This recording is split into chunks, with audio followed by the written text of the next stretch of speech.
কষ্ট হয়ে গেছে, বহুত কষ্ট। ইন্না লিল্লাহি ওয়া ইন্না ইলাইহি রাজিউন। সিলেটের আমার সাথে অনেকবার দেখা হয়েছে। আপনাদের সিলেটের মানসুরুল হাসান নুরি একজন বক্তা। মানসুরুল হাসান নুরি আমাদের সিলেটের, আমার সাথে মৌলভীবাজার অনেক প্রোগ্রামে তার সাথে একসাথে বসে সাক্ষাৎ হয়েছে। এখনো মেসেঞ্জার আমার সাথে যে কথা অতীতে বলছিল, অনেকগুলা বয়স, অনেকগুলা মেসেজ হয়তো এখনো রয়ে গেছে। অত্যন্ত ভালো মানের মানুষ ছিল। তার বাবাও একজন পীর সাহেব। উনি কিছুদিন আগেই অসুস্থ ছিলেন, দুইটা কিডনি ড্যামেজ হয়ে গেছিল।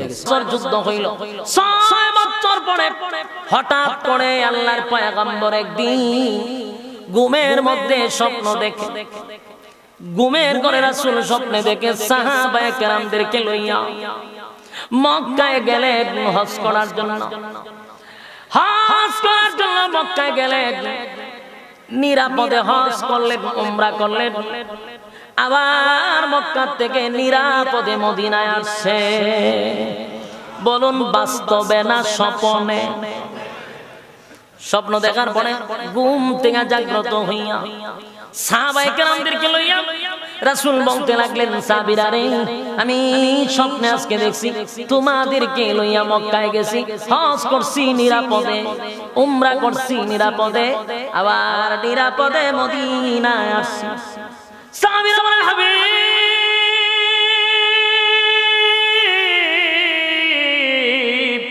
আপনার স্বপ্ন তো স্বপ্ন নয়, আপনার স্বপ্নটা হলো ওহী, আপনার স্বপ্ন বাস্তব।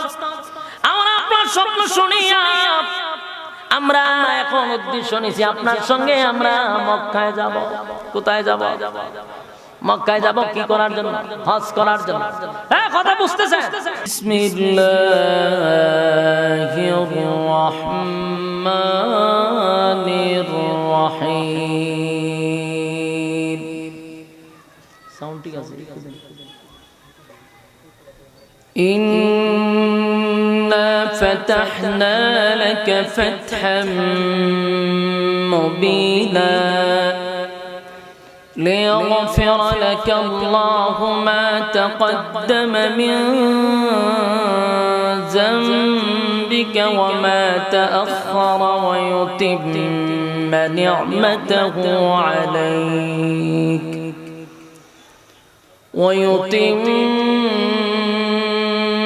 نعمته عليك ويهديك صراطا مستقيما وينصرك الله نصرا عزيزا هو الذي أنزل السكينة في قلوب المؤمنين ليزدادوا إيمانا مع إيمانهم ولله جنود السماوات والأرض وكان الله عليما حكيما صدق الله العظيم سارے دنیا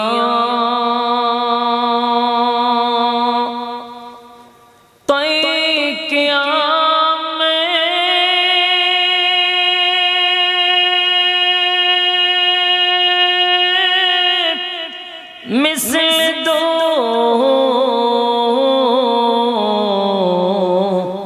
देखा नहीं तेरी मानंद खूबसूरत चांद भी होता नहीं मदीना मदीना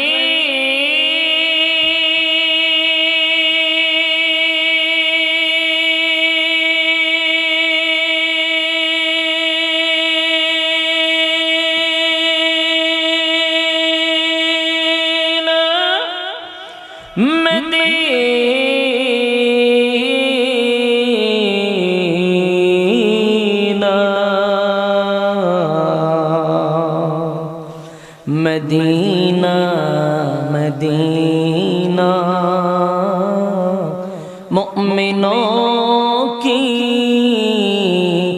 गुनगुना है दीदारे मदीना आशिकों की तमन्ना है ज़िक्र बातिल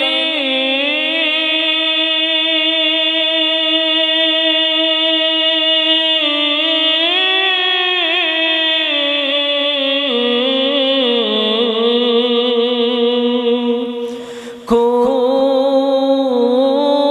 हटा दे दिल से रब जिक्र में तेरे लगा दे रोज शाब ला इलाहा इल्लल्लाह। এই কথা শুনে রাসূল মর্মাহত, ব্যথায় ব্যথিত, চোখ দিয়া পানি আসতেছে। কেন? রাসূল চিন্তা করলো আমার এত কষ্টের পরে 313 জন তৈরি করছি। কতজন? 313 জন তৈরি করছি। এর মধ্যে অনেকের শরীরে আঘাতের চিহ্ন এখনো শুকাইছে না, শরীরে খাফরও নাই, পেটে খাবার নাই, অস্ত্র থাকবে দূরের কথা, শরীরের পোশাকই নাই। 313 জন লই 1000-এর সামনে কেমনে দাঁড়াবে? তার মানে ইসলাম আজকেই শেষ। কারণ এরা যদি আয়া তাদের উপরে আক্রমণ করে আর যদি সাহাবায়ে কেরাম শাহাদাত বরণ করে, তা আল্লাহর জমিনে আল্লাহ বলনেওয়ালা আর একজনও থাকবে না। কারণ এই 313 জন তো প্রায় 13 বছর কষ্ট করে। কথা খান না, এই 313 জন 13 বছর মাইর খাইয়া তৈরি করছে। মানে এক নিমিষেই যদি শেষ করে দেয় ইসলাম, আর থাকবেই জমিনে? রাসূল সেই চিন্তায় আছে। হায় হায়, আবু জাহিল তো ট্রেনিং প্রাপ্ত সেনাবাহিনী নিয়ে আসে, এখন করণ কি? ভয়াবহ পরিস্থিতি শুরু হইছে। সাহাবায়ে কেরাম নিয়ে আগে রাসূল বইছে, বয়া কয় এই এই ঘটনা আবু জাহেল আসতেছে, কি করব তোমাদেরকে নিয়ে বলো। আগে পরামর্শ করছে। সাহাবায়ে কেরামরা তো যতই মার খাইছে আর যতই রক্তাক্ত হইছে, কিন্তু ঈমানের তেজ কি চলে গেছে? ঈমানের তেজ আছে। এরা কইছো আপনি খালি আমাদেরকে হুকুম দেন, হুকুম দেন। রাসূল কাঁদতেছে, কইতে তোমাদের শরীরের গায়ে এখনো শুকায় নাই, তোমাদের তো অস্ত্র নাই, তোমাদের তো পোশাক নাই, তোমরা কেমনে যুদ্ধ করবা? হুজুর আপনি হুকুম দেন, যা কিছু আছে তা নিয়েই নামব, জীবন দিয়ে দিলে দিয়ে দিব, কিন্তু আপনার শরীরে একটা তীর পড়তে দিব না ইনশাআল্লাহ। সুবহানাল্লাহ। এই কথা শুনে রাসূল খুশি খুশিয়া, কিন্তু রাসূলের মন বেতার রাসূল বুঝাইতে পারতেছে, মন বুঝাইতে পারতেছে, মন বুঝানো বড় কষ্ট। এক পর্যায়ে রাসূল হাত তুলছে, তিলা কান্না শুরু করছে। হাত তুলতে তুলতে এইভাবে ফুরুজু নিয়ে গেছে, কাঁদতেছে। হযরত আবু বকর রাসূলের পাশে দাঁড়াইছে, দাঁড়ায় রাসূলের শরীরে হাতাইতেছে। হুজুর কাঁদেন না, আমি আবু বকরের দিলে সাক্ষী দেয় আপনার আল্লাহ আপনাকে একা ছেড়ে দিবে না। সুবহানাল্লাহ। আপনার আল্লাহ আপনাকে একা ছেড়ে দিবে না। আপনি কাঁদেন না। আল্লাহর হাবিব চোখের পানি গুলো ছেড়ে দিয়া কান্দার বলে, আবু বকর রে, 13টা বছর এক চাটিয়া মাইর খাইলাম, রক্তাক্ত হইলাম, আমার কলিজার টুকরা সাহাবীদের শরীরের গা এখনো শুকায় নাই, পোশাক নাই, অস্ত্র নাই, আমার মন মানে না। কেমনে রে আমি তাদেরকে নিয়ে যুদ্ধের সামনে প্রস্তুত করি? যদি শাহাদাত বরণ করে আল্লাহর জমিনে আর দিন থাকবে না, আল্লাহ বলনেওয়ালা কেউ থাকবে না। তাই আবার হাত তুলে আল্লাহর দরবারে কান্দে আর বলে, মালিক রে, আমার কলিজার টুকরা সাহাবী, আমার কলিজার টুকরা সাহাবীরা 13টা বছর এক চাটিয়া মাইর খাইছে, এক চাটিয়া মাইর খাইছে। আল্লাহ শরীরের জখম এখন পর্যন্ত শুকায় নাই গো, কত সাহাবীর শরীরে এখনো আঘাতের চিহ্ন রয়ে গেছে, পোশাক নাই, অস্ত্র নাই, পেটেও খাবার নাই, শরীর মারাত্মক দুর্বল। 313 জন সাহাবী, 313টা তরবারি নাই। অনেক সাহাবীদের হাতে খেজুরের ডাল। আর আবু জাহেলের নেতৃত্বে 1000 সাহাবী, আবু জাহেলের নেতৃত্বে 1000 সেনাবাহিনী অস্ত্র সহ ট্রেনিং প্রাপ্ত হাজির। বারবার আল্লাহর নবী বলেন, মালিক তোমার জমিনে যদি তোমার দিন টিকায় রাখতে চাও গো, আল্লাহ বললে ওয়ালা যদি রাখতে চাও, তোমার কাছে সাহায্য চাই, এই যুদ্ধে আমারে বিজয় দান করো। নবীজি কান্না শুরু করছে। আল্লাহ ডাক দিয়ে বলে, জিবরাইল আমার বন্ধুর কান্না আমি বরদাস্ত করতে পারি না। 13টা বছর আমার বন্ধু তার সাথী সঙ্গী লইয়া নির্যাতন তো সহ্য করলো, আঘাতের পর আঘাত সহ্য করলো, রক্তাক্ত হইল। আমি বন্ধুরে বলেছিলাম বন্ধু যেন প্রতিবাদ না করে রে। এরপরেও 13 বছর মার খাই এখন মক্কায় আসছে, মদিনায় আসছে। মদিনায় এসে একটা বছর থাকতে পারলো না। শীর্ষ সন্ত্রাসী আবু জাহিল্লা 1000 বাহিনী লইয়া আল্লাহর পয়গম্বরের উপরে হামলা করার জন্য বদরের প্রান্তরে চলে আসছে। রমজান মাস, পেটে খাবার নাই। এই ভয়াবহ পরিস্থিতিতে এখন কি করা যায়? আল্লাহ তখন ডাক দিয়া বলেন, নবী গো আপনি কাঁদেন না, কাঁদেন না, আপনি কাঁদেন না গো নবী। সাহাবীরা নবীকে বুঝায়, গো নবীজি কাঁদেন না। নবীজি বলেন, সাহাবীরা রে তোরা কি আমার সঙ্গে শেষ পর্যন্ত থাকবি? নবীজি কতটুক দিল বাংলা, দিল ভাঙ্গা মরলে বলে, তোরা কি আমার সঙ্গে শেষ পর্যন্ত থাকবি বল। সাহাবীরা বলেন, নবী গো আপনি কি আমাদেরকে মনে করছেন আমরা মুসা নবীর উম্মত? মুসা নবী যুদ্ধে যায় তখন তার উম্মতেরা বলছিল, মুসা তুমি তোমার আল্লাহর সঙ্গে গিয়া যুদ্ধ করো, আমরা নাই। নাউজুবিল্লাহ। বনি ইসরাইলের উম্মত এত মারাত্মক ছিল, এরা মুসা নবীরে কয় আপনি আর আপনার আল্লাহকে যুদ্ধ করেন, আমরা নাই। আগে নবীজি আমরা কিন্তু মুসা নবীর পয়গম্বরের উম্মত না, আমরা সমস্ত নবী কুলের সম্রাট, দুনু জাহানের বাদশা, দুনু জাহানের বাদশা নবী মুহাম্মদুর রাসূলুল্লাহ সাল্লাল্লাহু আলাইহি ওয়াসাল্লামের উম্মত। আমরা আপনাকে ছেড়ে চলে যাব না গো নবী। আমরা আপনার ডাইনে থাকবো, বামে থাকবো, সামনে থাকবো, পিছনে থাকবো, একটা তীরের আঘাত আপনি নবীর শরীরে পড়তে দিব না। সুবহানাল্লাহ। একটা জবান বন্ধ রাখবেন না, জোরে কোন আল্লাহু আকবার।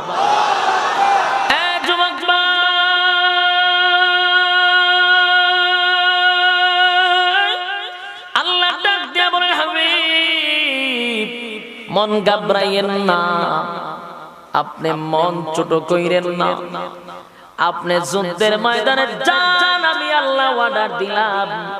13 বছর মাইর খাইছেন আমার অর্ডারে, 40 বছর চুপ থাকছেন আমার অর্ডারে, আর আজকে আমি আল্লাহ আপনাকে অর্ডার দিছি, আপনার যা কিছু আছে সব নয়া মাঠে নামেন। কারণ গায়ে পাড়া দিয়া যারা ঝগড়া করতে চায় এদেরকে ছাইরা দেওয়ার না, কথা হয় না। কেউ যদি গায়ে পাড়াতে ঝগড়া করতে চাচ্ছে ছাইরা দিবে, এরে ছাইরা দেওয়ার না, কারণ অতিরিক্ত নরম মনে করছে আপনাকে, তাই ছাইরা দিবেন না।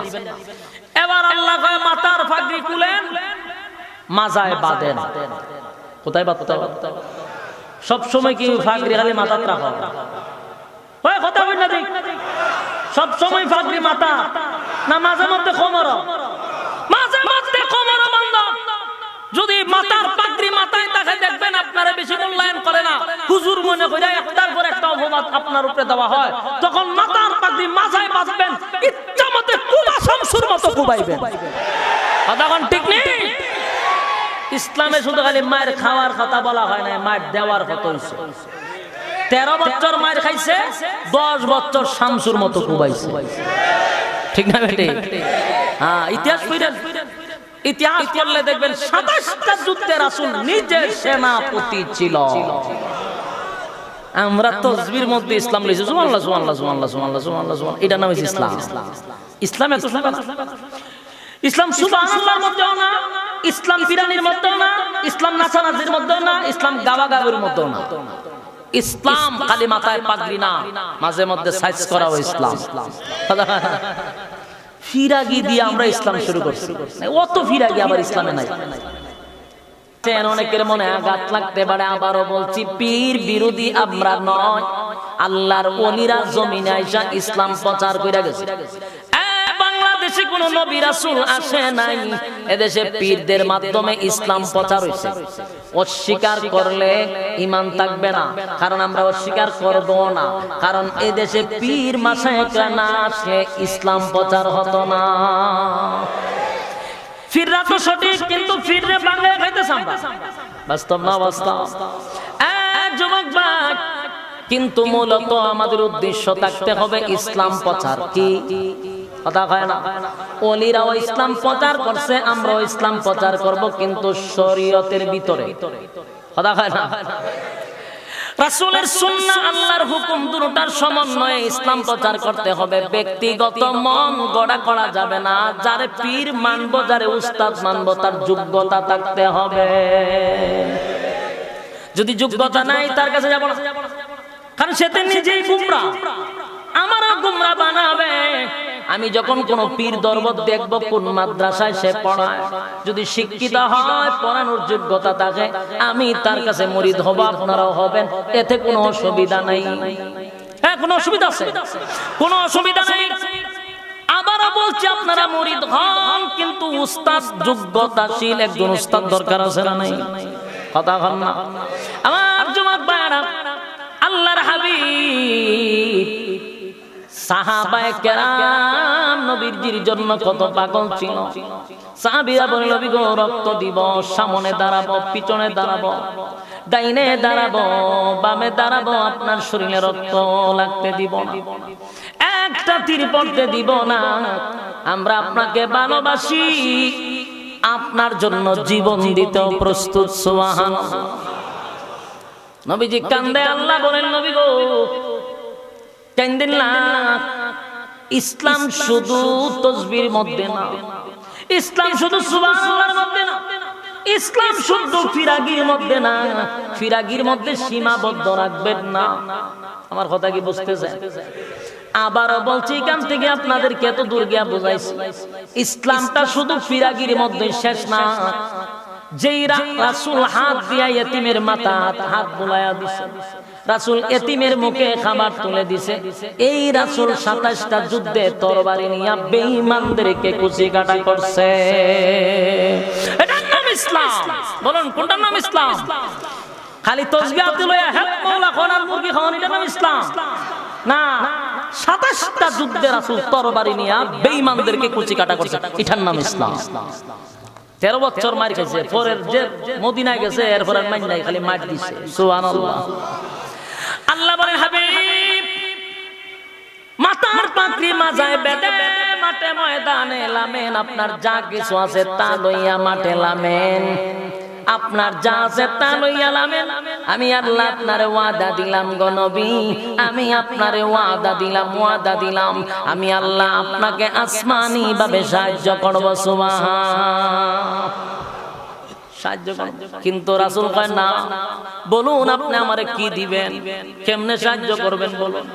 আল্লাহ কয়, নবী গো, কেমনে করলে আপনি খুশি? কয়, আপনি উপর থেকে ফেরেশতা পাঠান। সুবহানাল্লাহ। আল্লাহ বলেন, হাবিব, 1000 মালাইকা পাঠাইলে আপনার হবে। নবী বলেন, না, হবে না। 2000 পাঠাই না, 2000 পাঠাইলো হবে না। আল্লাহ বলেন, ওয়াদা দিলাম 5000 মালাইকা যুদ্ধের ময়দানে পাঠাবো। এই একটা জবান বন্ধ রাখবেন না, বলুন আল্লাহু আকবার। আরো জোরে বলুন আল্লাহু আকবার।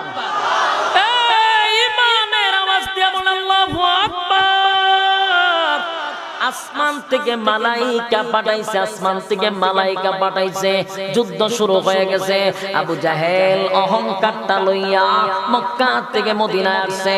কেমন অহংকার লইয়া মক্কা থেকে মদিনায় আসছে রে, 313 জন সাহাবী হমানে কুবাইয়া শেষ করে ফেলবো। মক্কা থেকে মদিনায় আসছে 1000 অস্ত্র লইয়া, 1000 অস্ত্র লইয়া, 1000 পোশাক অস্ত্রধারী পোশাক লইয়া, ট্রেডিং প্রাপ্ত সেনাবাহিনী লইয়া। সেনাপতি হলো আবু জাহিল, যার নেতৃত্বে 1000 বাহিনী আছে। আবু জাহিলের অহংকার বেড়ে গেছে। মদিনায় মক্কায় কোথাও ইসলাম রাখবো না, কোথাও ইসলাম রাখবো না, মুহাম্মদকে সহ খতম করে দিব না। আউযুবিল্লাহ। অহংকার আল্লাহ বরদাস্ত করতে, কথা কইনা, অহংকার মালিক বরদাস্ত করতে পারে না। সেই যুদ্ধের ময়দানে ছোট্ট 2টা সাহাবী মাআজ আর মুআজ, 11 বছরের বাচ্চা, ডাক দিয়ে বলে, হাবিব আপনার সঙ্গে যুদ্ধের ময়দানে যেতে চাই গো নবী। নবীজি তাকায় দেখে 11 বছরের বাচ্চা। নবীজি বলেন, না, এত ছোট বাচ্চা যুদ্ধের ময়দানে নিয়ে কোনো লাভ হবে না। এবার 2 ভাই কুস্তি লাগলো। আপনারা ইতিহাস জানেন, কুস্তি লাগা বলে, নবী গো দেখছেন নি আমার শরীরে শক্তি আছে। নবীজি খুশি হয়ে গেল, চোখের পানি নবী ছেড়ে দিয়েছে। যুদ্ধের ময়দানে যাওয়ার জন্য সাহাবীরা এত পাগল, 11 বছরের বাচ্চা নবীর সঙ্গে যুদ্ধের ময়দানে যাবে, পাগল পাগল হয়ে গেছে। এবার 2 ভাইকে নবী নিয়ে গেল, কিন্তু যখন নবীজি যুদ্ধের ময়দানে যাবে, সাহাবীদের উদ্দেশ্যে নবী বললেন, আরে আমার সাহাবীরা শুন, 11টা বছর নয়, 13টা বছর আমাকে তারা নির্যাতন করছে, আমার কষ্ট লাগে না, কিন্তু আমি মক্কা থেকে যেদিন মদিনায় আসি রে, 2টা রাকাত নামাজ আমারে মক্কার ভিতরে পড়তে দেয় না, আমার খানে কাবার ভিতরে নামাজ পড়তে দেয় না, 20টা বাড়ি ছাইরা আসছি। এই আবু জাহেল আমার এত কষ্ট দিছে, কে পারবি রে আবু জাহেলের মাথাটা আমার কাছে নিয়ে আসতে। গভীর মনোযোগ দিয়ে কথাগুলি দিলের কান লাগায় শুনেন। আবারও বলছি, মনোযোগ দিয়ে শুনেন। নবীজি রাগান্বিত হইয়া বলেন, আবু জাহেলের মাথা কেনে দিতে পারবে? সাহাবীরা প্রস্তুতি নিল, কিন্তু এই যে 11 বছরের বাচ্চা, তাদের টার্গেটে চলে আসছে। নবী সবচেয়ে বেশি খুশি হবে আবু জাহেলের মাথা নিয়া দিলে। 2 ভাই প্রতিজ্ঞা করছে, আমরা 2 ভাই আবু জাহেলের মাথা নিব। অথচ এখানে উমর আছে, সবচেয়ে ভিআইপি সাহাবীদের মধ্যে যোদ্ধা সাহাবীরা অনেকেই উপস্থিত। আমির হামজা সহ সব বড় বড় সাহাবীরা উপস্থিত। তারাও এখনো টার্গেট নেয় না, কারণ আবু জাহেল সাধারণ কোন সৈনিক না, সবার সেনাপতি, এবং সে কিন্তু খুব সুঠাম দেহের অধিকারী। কয়েকজনকে আবু জাহেল একাই রাখতে পারে, এমন ক্ষমতা আবু জাহেলের। কিন্তু 11 বছরের বাচ্চা 2 জন, তারা 2 জন মাঠে লাইমা খালি টার্গেট হলো আবু জাহেল। বলুন টার্গেট কে? এই 2 বাচ্চা গিয়া জিগায়, আবু জাহেল কোনটা? অন্যরা কয়, বেড়া আবু জাহেল তো যুদ্ধের ময়দানে আছে, এরারে মানুষে দেয় দমক। হয় আবু জাহেল কোনটা? ওই যে সবচেয়ে সুন্দর আর লম্বা, এটাই আবু জাহেল। গর্দানটা দেখো অনেক বড়। 2 ভাই কইছে আর কিছু লাগতো না। হ্যাঁ, এরা যুদ্ধ করতেছে, আর এই 2 ভাই কোন রকম চিপাচা, এরা মানুষে মারেও না, শুধু তো দেখলে সেইটা দে অন্যটারে মারামারি শুরু হচ্ছে। আরে ছোট মানুষ চিপা চাপা দিয়া ঢুকতেছে, ঢুকতে আবু জাহেলের গুড়া পর্যন্ত গেছে। আবু জাহেল প্রথম কিন্তু এরা ঠিকই দেখছে, দেখে এতটা গুরুত্ব দিছে না। আর টিটকারি করতে, মোহাম্মদ কি পরিমাণে 3 মিসকিন হইছে, যুদ্ধ করার সৈনিক পাইছে না, এই বাচ্চা একটা রে ফাটাইছে। কাগে কইতাম মোহাম্মদের বুদ্ধি শুদ্ধি কম, এই বাচ্চাগুলি রে কেমনে যুদ্ধের ভিতরে ফাটাইলো? টিটকারি মস্কারি করতেছে। এত গুড়ার উপরে ছোট ভাই 2টা নিচে, এটা গুড়ার আডের মধ্যে ঘুরে থাকে। এক ভাই কি করছে, তরবারি দিয়ে গুড়ার ফায়ের মধ্যে মারছে। তো গুড়ার ফায়ে যখন খুব মারছে, আবু জাহেল কি বসা থাকবে না, ফিরে যাব? যেই মাত্র গুড়ার থেকে উইন্ডা ফোরছে, ফোরা মাত্র আরেকবার ডাইরেক্ট গর্দনাত মেরে দিছে। আল্লাহু আকবার বলেন। 1 সেকেন্ড দেরি করছে, দেরি করলে সমস্যা। কিন্তু আবু জাহিল তো ট্রেনিং প্রাপ্ত সেনাপতি, ওই যে ফরওয়ার্ড সময় তরবারি ঘুরাইছি, এক ভাইয়ের হাত কেটে গেছে, এক ভাইয়ের হাত কেটে সামরার মধ্যে এইভাবে ঝুললা রইছে। কিন্তু হাত কাটার সাথে সাথে তরবারি আর হাত লই ওই ডাইরেক্ট গর্দনা, দেরি নাই, গর্দনা দিতেই গর্দনা শেষ। সুবহানাল্লাহ। অথচ সবচেয়ে বড় যোদ্ধা 1000-এর মধ্যে এই আবু জাহিল মারল মাত্র 11 বছরের বাচ্চা। ওই যে অহংকার নিয়ে ঢুকছি, আল্লাহ হয়তো বড় কোন সৈনিক দিয়ে মারবো না, লজ্জাজনক মৃত্যু তোকে দিব, 11 বছরের বাচ্চা দিয়ে তোর গর্দান কাটছি। সুবহানাল্লাহ। গর্দান খাইতে লাগছে, এখন কাটছে যে এই দুই ভাই তো আল্লাহু আকবার হয়ে চিৎকার শুরু করছে, আল্লাহু আকবার হইয়া, আর হাত একটা জুল্লা রইছে সামরার সাথে। এটাই বড় মারাত্মক বিরক্ত করতেছে। এক হাত আছে আর এক হাত নাই, এটা বিরক্ত করে, জুল্লা রইছে তো। ঈমানের জজবা কি পরিমাণ দেখেন, এটা ডিস্টার্ব করে দিকে এর মাটির মধ্যে ফলাইছে, ফলায় ফাড়া দিয়া ঠান মাইরা সিরা ফলাইছে। এই জবাব ছিল ঈমানি, ঈমানের বল ছিল।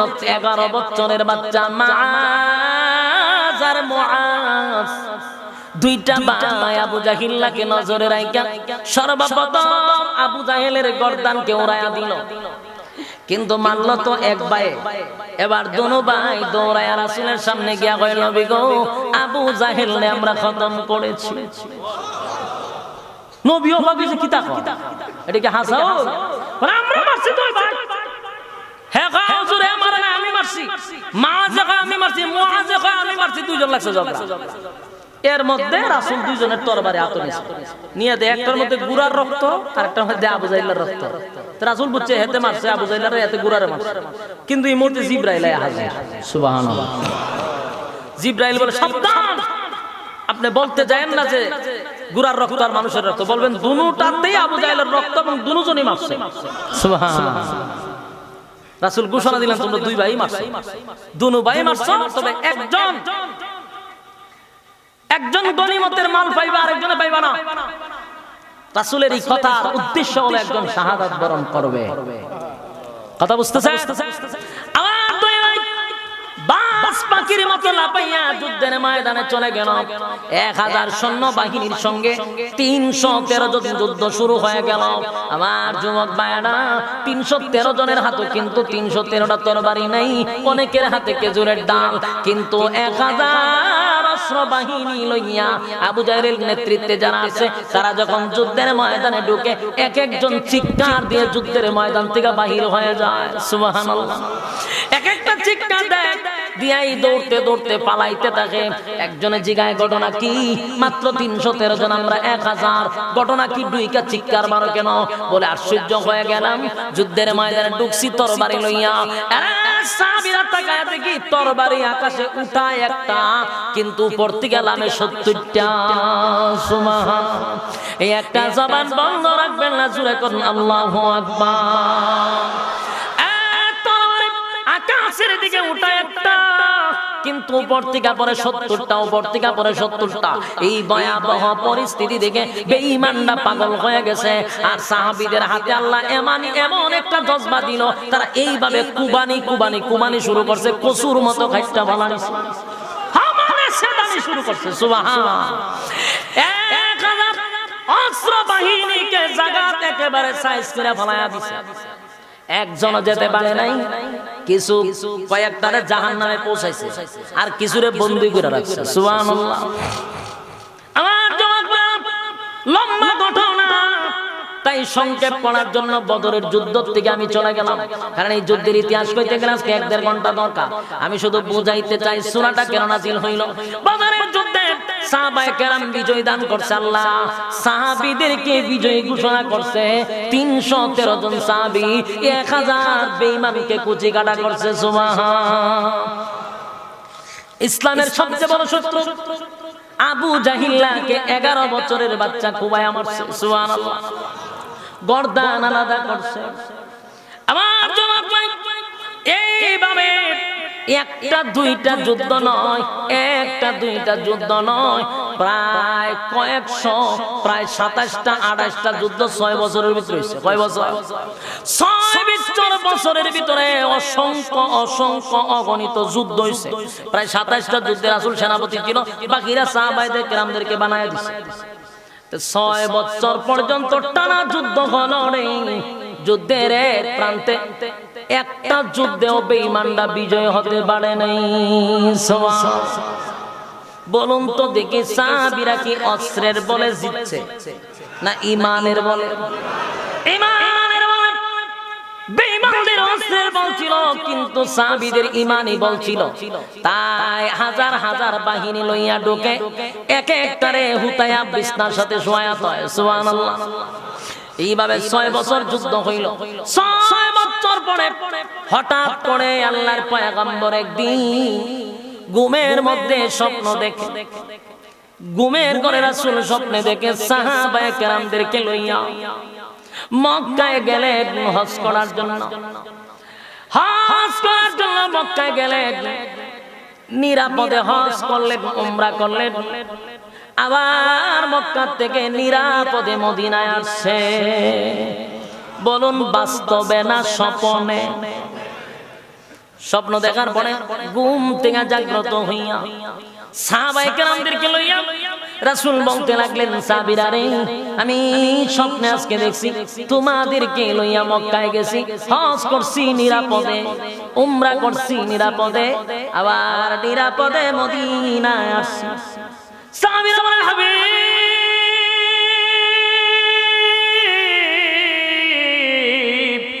আপনার স্বপ্ন তো স্বপ্ন নয়, আপনার স্বপ্নটা হলো ওহী, আপনার স্বপ্ন বাস্তব। আমরা আপনার স্বপ্ন শুনিয়া আমরা এখন উদ্দেশ্য নিছি আপনার সঙ্গে আমরা মক্কায় যাব। কোথায় যাব? মক্কায় যাব কি করার জন্য? হজ করার জন্য। হ্যাঁ, কথা বুঝতেছেন? তবে দেখলো হ্যাঁ স্বপ্নে কি দেখছে? সাহাবীদেরকে লইয়া গেছে মক্কায় হজ করার জন্য, ওখান থেকে নিরাপদে মদিনায় আসছে। সাহাবীরা কয়, হুজুর 6টা বছর ধইরা বিটা বাড়ি ছেড়েলাম, মা বাপ ছেড়েলাম, আত্মীয় স্বজন ছেড়েলাম, একটা বারের জন্য মক্কায় যেতে পারলাম না, আর খানায় খাবার জিয়ারত করতে পারলাম না। আমরারও বড় আফসোস, আপনি যেহেতু সত্যি দেখতে লইছেন, চলেন আমরা হজ করতে যাব। কত বছর পরে? 6 বছর পরে। সাহাবীদের আবদারের কারণে রাসূল বলল, তো লও আমরা যাই।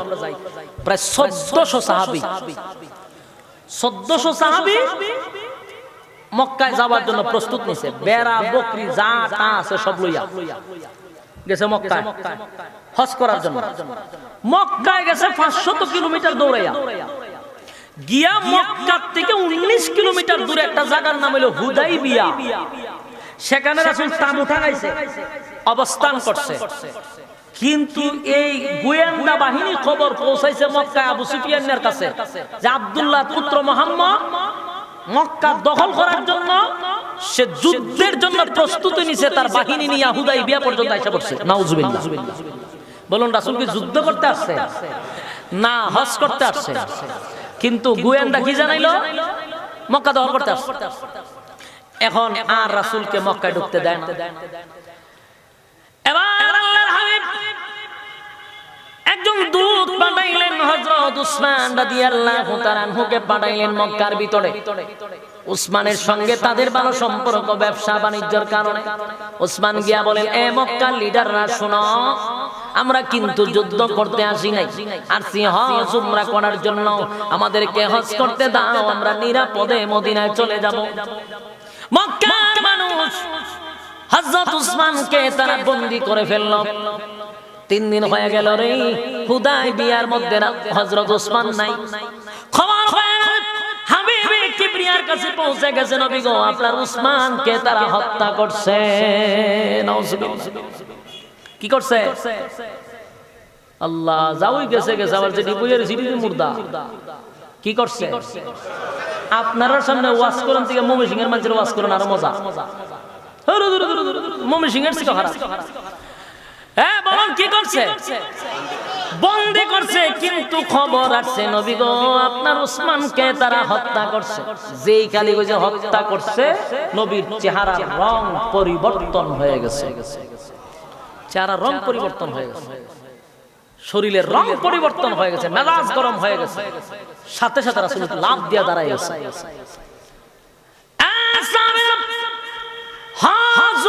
হলো পরের বিষয়, আগে আমার সঙ্গে হাত মিলা। যারা আমার উসমানকে হত্যা করছে রে, আমি নবী তাদের রক্তের প্রতিশোধ না লইয়া মদিনায় যাব না। সব সময় কি রাসূল নরম ছিল? কথা বলেন না, সব সময় সুবহানাল্লাহ বলছে। হাবিবে কিবরিয়া বলেন উসমানের রক্তের প্রতিশোধ না লইয়া মদিনায় যাব না। মেজাজ গরম হয়ে গেছে, বায়াত হইছে। সাহাবীরা কত হাত মিলাইলাম আপনার সঙ্গে, এটারে কয় বায়াত, এটারে কি তা? আর আমাদের দেশের বায়াত হইলো চাইলে ডাইলে খিচুড়ি। বায়াত গ্রহণ করছে কিসের জন্য? রক্ত দেওয়ার জন্য। কিসের জন্য? উসমানের রক্তের প্রতিশোধ নিব। এবার প্রস্তুতি নিলেন। এর ভিতরে মক্কায় খবর হয়ে গেছে, আবু সুফিয়ান রে, আব্দুল্লাহর পুত্র মুহাম্মদের কানে খবর গেছে উসমানকে হত্যা করছো, তাই প্রস্তুত হয়ে গেছে যুদ্ধের জন্য। আবু সুফিয়ান সর্বনাশ, সর্বনাশ, 6 বছর নাই খেয়েছে, যদি আমার লাগে তো হমানে বাড়ি ঘোরায় ফিরে যাবে। তাড়াতাড়ি উসমানকে ছেড়ে দিয়েছে। উসমান রাদিয়াল্লাহু তাআলা হুদায়বিয়া দাঁড়াইছে, দাঁড়াইতেই রাসূলের চেহারার পরিবর্তন হয়ে গেছে। রাসূল মনে করছিল আসছে বুঝি কি তার লাগিয়া হত্যা করছে, কিন্তু এখন যে হত্যা করে নাই, তাহলে যুদ্ধ করার দরকার আছে। রাসূল কি যুদ্ধ করতে আসছে? হ্যাঁ, কথা কয় আপনারা সামনে ওয়াজ করেন কেন? হ্যাঁ, হত্যা করছেনি। তাহলে রাসূল যে বায়াত গ্রহণ করলো, রক্তের প্রতিশোধ নিব, এখান থেকে কি বুঝলেন? রাসূল গায়েব জানতো? হ্যাঁ, কথা কই না তো। গায়েব যদি জানতো তাহলে উসমানকে হত্যা করলো না, বন্দী করে রাখলো। এই রাসূল তো তখন বায়াত গ্রহণ করে না, মূলত বন্দী করে রাখছে। কিন্তু রাসূলের কাছে খবর রাসূলকে হত্যা করছে, আর হত্যা কথা শুনেই রাসূল প্রস্তুত নিছে যুদ্ধ করার জন্য। তো গায়েব জানলে তো রাসূল নিজেই বলে দিত যে না, হত্যা করছে না। এর দ্বারা কি বুঝলেন? রাসূল গায়েব জানতো।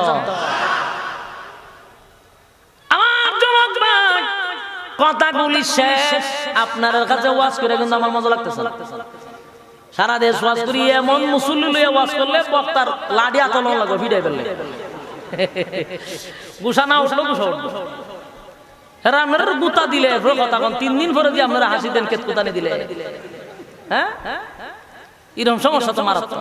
এরময় ভাব না গেলে, কিছুদিন আগে আমি ভাবনার থেকে আইছি, ভাবনা গেছি ওয়াজ করতাম সিরাজগঞ্জের আমাদা গেলে, ইমন মুসল্লি এই যে লেপ করতে বইয়া চাইয়া থাকে, হুয়া পায় না, হাওয়া পায় না। ওয়াজ করতে এমন বিরক্ত লাগে, অসহ্য লাগে, যতক্ষণ সময় বয়ান করি খুব খারাপ লাগে।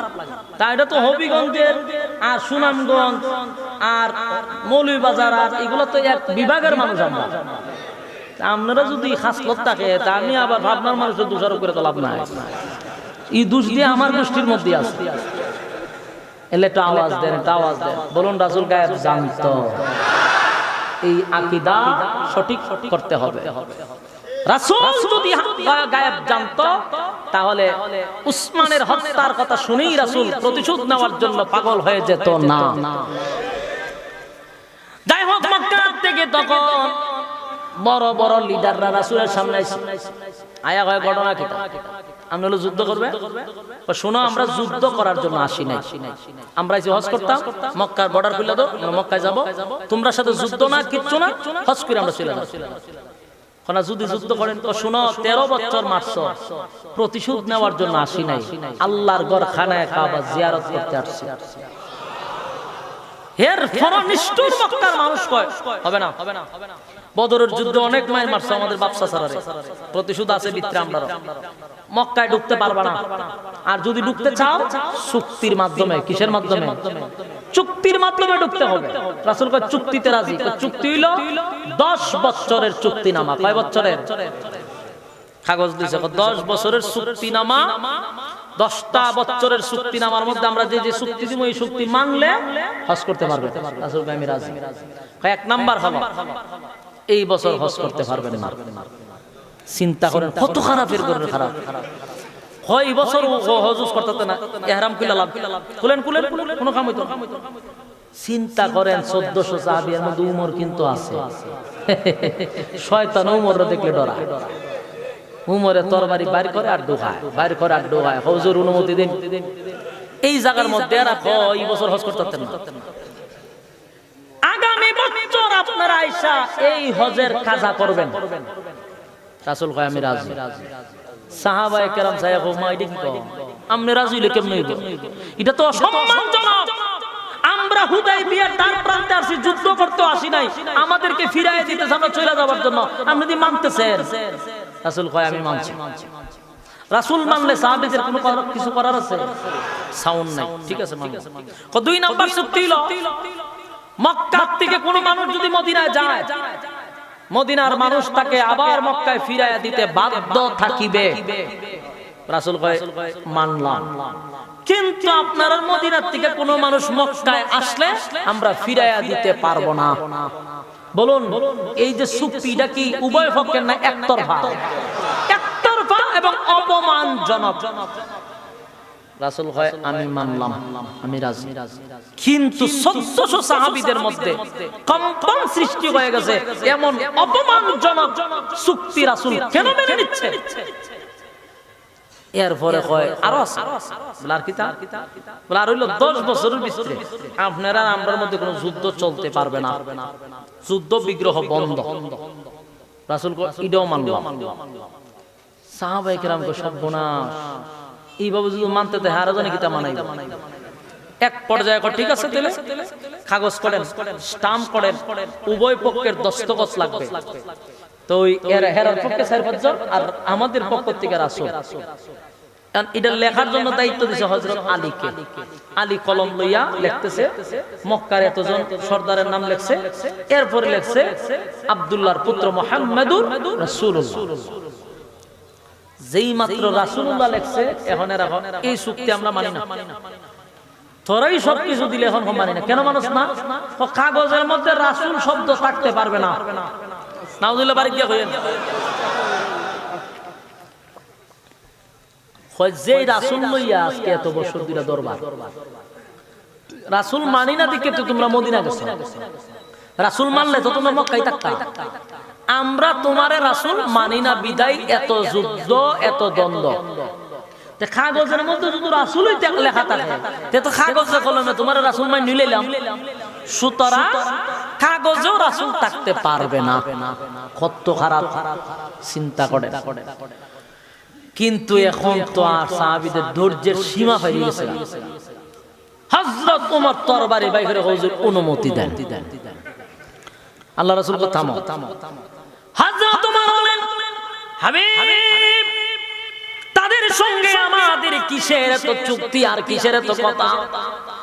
৬টা বছর যুদ্ধ করছে, একটা যুদ্ধেও তারা বিজয় হতে পারে নাই, সবগুলারে ইচ্ছা মতে কোবাইছি। এখন শুধু একটা অনুমতি দেন, একটা বেঈমানের বাচ্চাদের গর্দান ফিরাইয়া দিব না। ওমর কয় আমি একা ৬০টার গর্দান কাটটা ফিরাই দিব। রাসূল কয় থামো। আবার ওমর থামছে। হযরত আলীর কয় লেখো। হযরত আলী কয় আমি আপনার চাচাতো ভাই, কোনদিন আপনার অবাধ্য হই নাই, আজকে আমি আপনার অবাধ্য হলাম, কারণ আমি আলীর হাতের কলম দিয়া রাসূল শব্দটা কেটে দিতে পারবো না। আগো নবীজি, আপনি নবীর জন্য জীবন দিতে আমরা প্রস্তুত, আর আমাদেরকে যদি আপনি বলেন রাসূল কেটে দিতে পারবো না, রাসূল দেখলেন কোন সাহাবী রাজি হবে না, তাই রাসূল নিজে কলম দিয়া রাসূল কেটে দিছে। যেই মাত্র রাসূল কেটে দিল, ১৪০০ সাহাবীদের কলিজাটা যেন ফেটে গেল, চোখ দিয়া পানি পড়া শুরু হয়ে গেল। কারণ এটা এত অপমান, এত অপমান কোনদিন সাহাবীরা মেনে নিত না। ৪ জন আইছে বড় বড় লিডার, সবগুলা গর্দান খাইটা জায়গা ঝুলাইয়া দিত। আলী নবীর অর্ডার পাইতেছে। সাহাবীরা বলেন নবী গো,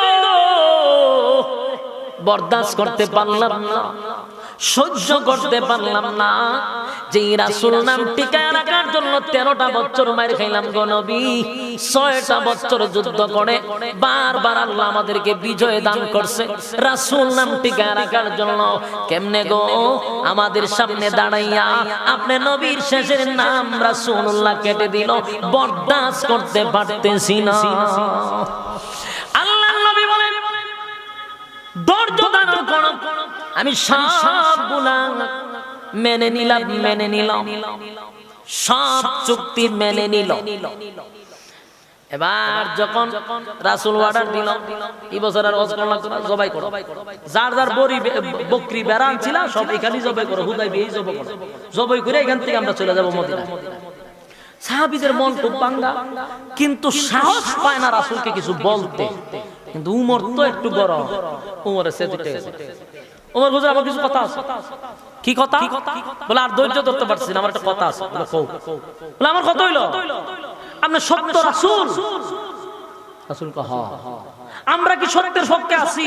কহ এরা কি বাতিল? কহ তা আপনি সত্য রাসূল, আমরা হকের পক্ষে আছি, এরা বাতিল।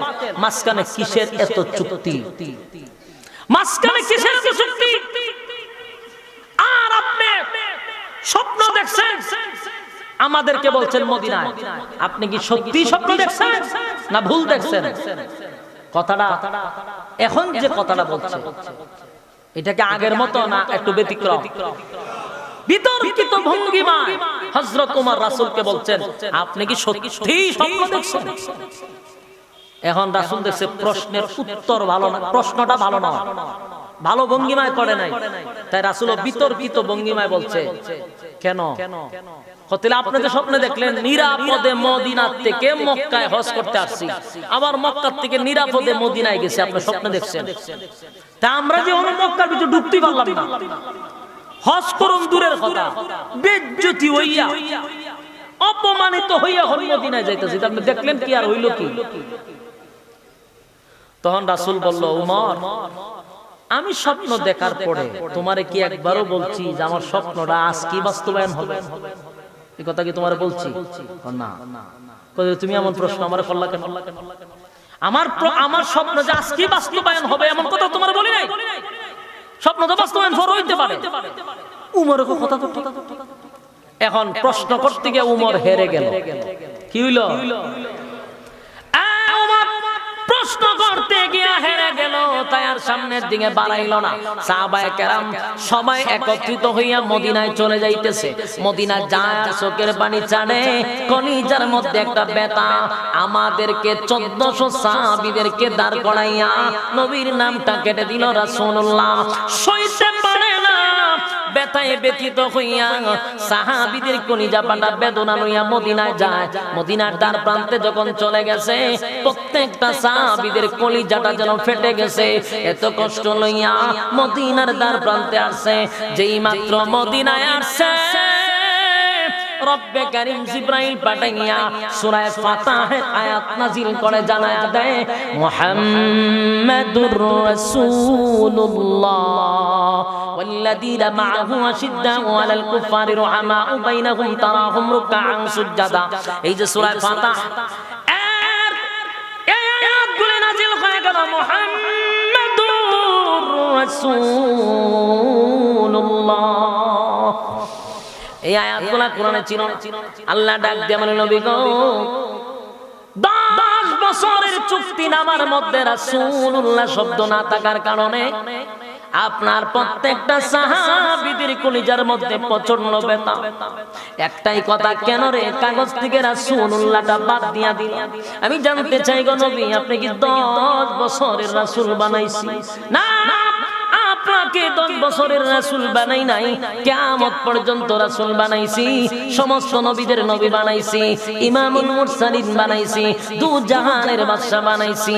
নবী মুহাম্মদুর রাসূলুল্লাহ সাল্লাল্লাহু আলাইহি সাল্লাম কিয়ামত পর্যন্ত আপনি নবী, কিন্তু 10 বছরের কাগজে রাসূল থাকলেই কি না থাকলেই কি? বছরের কাগজে রাসূলুল্লাহ না থাকার কারণে আপনার সাহাবীরা যে কষ্টটা পাইছে, আমি আল্লাহ তাদেরকে খুশি করার জন্য, সান্ত্বনা দেওয়ার জন্য মুহাম্মাদুর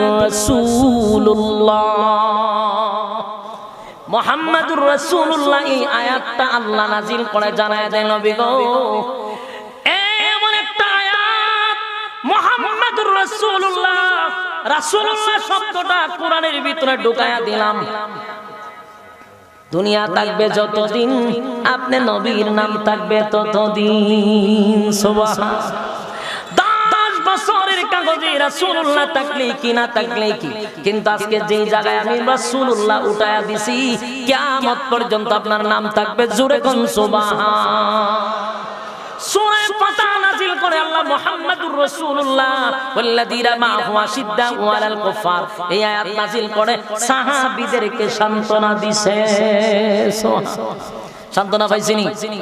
ওই শুরুতে কইছিলাম যে সান্ত্বনা দেওয়ার জন্য নাযিল হইছে। ইয়াদ আসেনি? হ্যাঁ, কথা কই না ঠিক? ইয়াদ থাকবে কেমনে? মনোযোগ তো নাই। শুরুতে কি কইছিলাম? এই সূরার একটা আয়াত সাহাবীদেরকে সান্ত্বনা দেওয়ার জন্য নাযিল করছে, কইছিলাম নেই? এই আয়াত নাযিল হয়েছে সাহাবীদেরকে সান্ত্বনা দেওয়ার জন্য। আর নবী কি কষ্ট কম পাইছে? কথা কয় না? আমার হাবিব বড় আশা লই মক্কা থেকে মদিনার থেকে মক্কায় গেল রে, 500 কিলোমিটার দূরত্ব। মনে বড় আশা ছিল খানায়ে কাবাটা জিয়ারত করব, বিটা বাড়ি ছাইরা আসছিলাম একটু দেখব, 2টা রাকাত নামাজ পড়ব। সাহাবীদেরকে লইয়া নবী বড় আশা লইয়া মক্কায় গেছিল। মক্কায় ঢুকতে দিল না। বলুন তো দেখি আমার নবীর কষ্ট লাগছে নি? উল্টা তাদেরকে অপমান করে বিদায় করছে। আল্লাহ কয় আমার বন্ধুর মনটা বড় খারাপ, আমি আল্লাহ বরদাস্ত করতে পারি না, তাই বন্ধুরও খুশি করে দিলাম। সূরা ফাতিহা তখন নাজিল করে আল্লাহ প্রথম অংশটা নাজিল করে বন্ধুরে বন্ধু খুশি কইরা দিছে। আল্লাহ জানায় দেয় ইন্না ফাতাহনা লাকা ফাতহাম মুবিনা লিয়াগফিরা লাকা আল্লাহু মা তাকদ্দামা মিন যামবিকা ওয়া মা তাআখার ওয়া ইউতিম্মা নি'মাতাহু আলাইক ويهديك صراطا مستقيما وينصرك الله نصرا عزيزا هو الذي أنزل السكينة في قلوب المؤمنين ليزدادوا إيمانا مع إيمانهم ولله جنود السماوات والأرض وكان الله عليما حكيما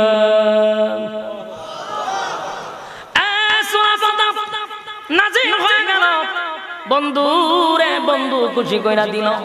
আর এই সূরা ফাতিহা নাজিল করে রাসূলকে বলেন নবী গো, আল্লাহ আমি আল্লাহ আপনাকে জানায়া দিলাম ইন্না ফাতাহনা লাকা ফাতহাম মুবিনা, অবশ্যই আপনাকে আমি প্রকাশ্যে বিজয় ঘোষণা দিলাম।